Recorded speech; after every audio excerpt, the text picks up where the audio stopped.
The last four planets, Jupiter, Saturn, Uranus, and Neptune, are known as the outer planets because they're located on the outermost part of the solar system. So they're kind of on the outside, therefore, outer planets.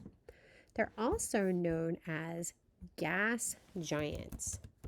And the reason for that should become clear. They're gigantic, at least compared to the inner planets, and made of mostly gas. However, they are not entirely gas. They have a small, dense, solid and or liquid core. So mostly gas, but not entirely. However, you cannot land on the surface of these planets. There is no solid surface.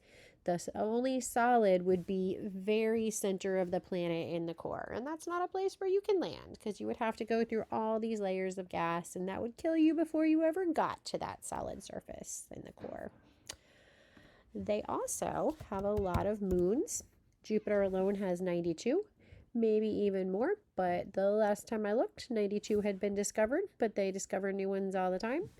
And they have planetary rings. For example, you can see Saturn has these beautiful rings. The other planets do too. It's just that they're smaller and harder to see. But as we get better and better telescopes, we've been able to discover that all of the gas giants have rings, not just Saturn. All right, let's talk about dwarf planets, including poor little Pluto. Not actually a planet.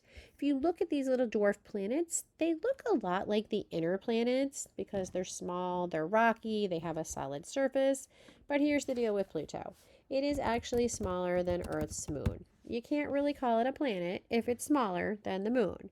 So it got demoted to dwarf planet.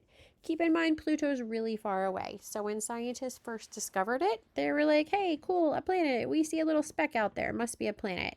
But again, as we looked and discovered more and had better telescopes to see it, we realized just how small it is, and that means it is not a planet.